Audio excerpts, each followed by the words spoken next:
A rather personal crisis that I remember was April 12, 1945. That was the day my grandfather died, and I was in boarding school in San Francisco. And I got a call from my mother, and it was such a blow, because you know someday it will happen, but when it happens suddenly like that, a hemorrhage, it's very fast. And I asked, amid my tears, how my grandmother was, and my mother said that she had risen to the occasion as usual. And then a lot of people who've read my grandmother's book and maybe the news stories at that time, her first consideration turned out to be, and maybe naturally, was what trouble the Trumans were now going to face. And she felt great, great sympathy for President Truman and Mrs. Truman coping with this situation and coming into the White House. And I think there was, of course, a family crisis, but it was a national crisis, and she wanted to know what she could do to help the Trumans.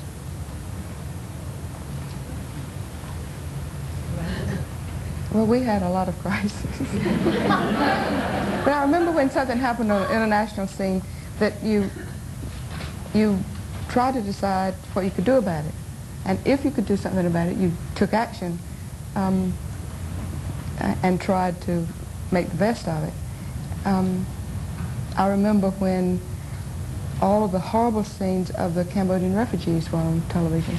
And Jimmy came home for lunch one day, which he didn't do very often, but he came home to talk to me about, well, he came home to lunch, and we were talking about the Cambodian refugees, what could be done. You know, I wanted to know what he was doing to help. And he said that the government was helping, they were doing all they could, they had allocated some funds and so forth. He said, what needs to be done is to have the attention of the American people focused on the issue, because the people of our country are good. And if there is a cause that they can help with, they want to do it. And sometimes they don't know how. And sometimes that's one thing a First Lady can do, is focus attention on an issue. So we started thinking all that weekend about what we could do. I had meetings with my staff, and national security members met to see what could be done about it. We went to Camp David. On Sunday at Camp David, I got a call, and different ones were requesting that I go to Camp David, to Thailand, to the refugee camps. Sunday morning, the telephone rang, and the embassy had been taken in Iran. It was the same day. Well, here is another one crisis on top of another. That was what I was talking about yesterday, when there's so many different things going on, and you do the best you can with them, and that's all you can do.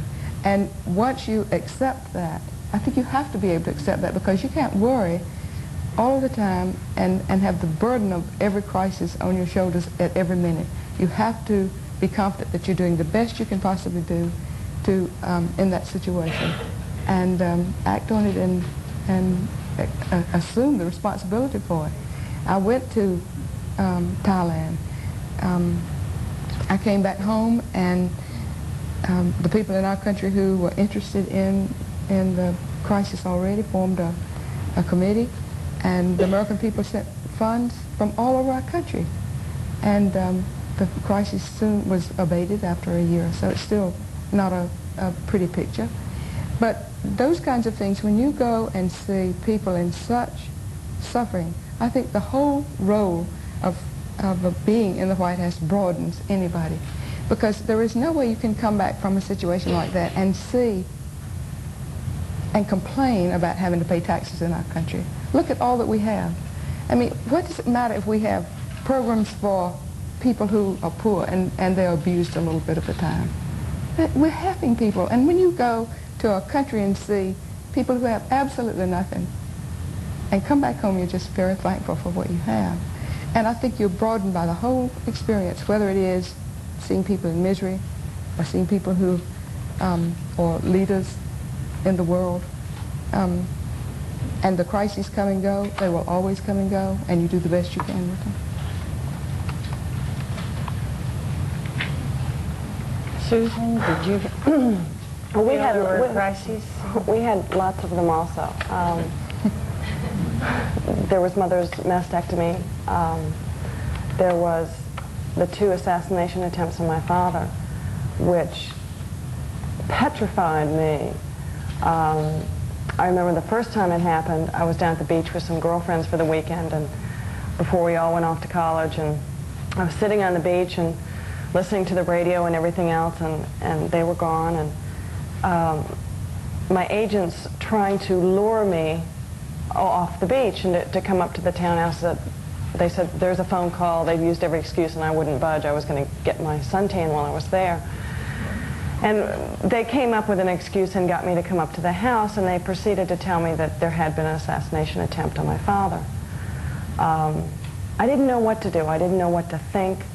And I couldn't believe that he was, quote, okay, until I talked to him on the phone and heard his voice to say, I'm fine.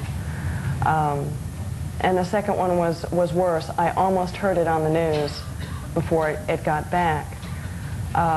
And I spent the rest of the evening watching the film tapes and had a miserable night of nightmares. And I think that was probably the biggest crisis that affected me the most. I was never comfortable when my father went in a crowd. I couldn't tell when he wore a bulletproof vest, and I almost didn't want to watch the news because I was afraid of what might happen. Well, we were catapulted into the White House under crisis itself. There's not a person in this room who doesn't remember where he or she was November 22nd, 1963. And so my whole association with the presidency began in a state of crisis, both on a personal level and a political level as well.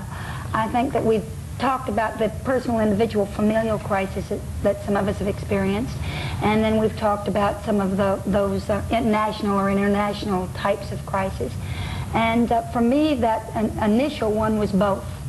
I was 16 years old. President Kennedy was my president. But he was also my friend. He was somebody first time I had met him, had been on the campaign trail, and I walked into his room, and he was dressing, and I turned around and walked right out, not realizing I had. And it was, you know, part and parcel of the kinds of activities that inevitably go on campaign trails. And they had befriended me. They had asked me as a young woman to come to a state dinner at 13 to help sponsor some of the youth symphonies. So this was somebody I knew and loved and believed in, who was my president. And on the other side of it there was my father. And I remember the chimes of the National Cathedral. All of a sudden, in the middle of the school day at the girls' school that I was presently in, a girl had come into my class and said, "Have you heard it? Have you heard it? It's on the news. President Kennedy's been shot." And she was sort of a flip young woman, and another girlfriend of mine said, "How can you say that? That's Luci, you know, that's her president, her friend. How can you say that?" And I said, "What did you hear?" And they said, "Well, never mind." And the teacher said, "Luci, let's all calm down. Let's go about our business, and in a few minutes, if there's anything to it, it'll all be resolved." All of a sudden, the National Cathedral went dong, dong, dong, dong, and 400 young women, without saying a word, got up and walked out of their rooms and down into the chapel and knelt and prayed. And we walked out of that room after they had told us, and of course I was double fear, you know, the president is gone, and my daddy, what's happened to him? Nobody knew. And all of a sudden, I looked across the campus, and a young woman shouted, "Man on campus!" And it was an all-girls school, and that was a big event when there was a man on campus. I mean, I know it was a traumatic situation that we were all going through, but nevertheless, there was a man on campus. So, you know, young women's fancies. And I turned and I looked, and very sensitively, the Secret Service had sent somebody whom I knew. And so I wasn't afraid. And he came and he said, "I've come to take you home, Lucy.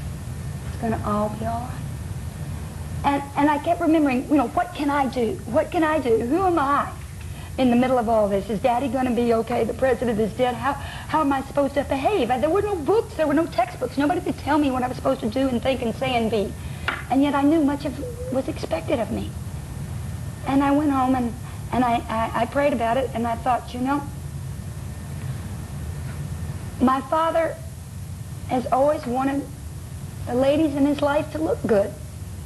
My hair is dirty, and I'm not going to have much chance to dictate my own life in the next few days. And when he gets off that airplane, the last thing he needs to do is to have a daughter that looks like she's been run over by a train, which I did. So I washed my hair, and it sounds mighty plebeian. But sometimes in the middle of crisis, first families, the only things you can do are those mighty plebeian things for each other. Get your hair, your face in order, or make, you know, their bedroom comfortable, or get the tray for them to serve them a dinner, and that sort of thing. And that's all I knew at 16 to do for Daddy. And so I did.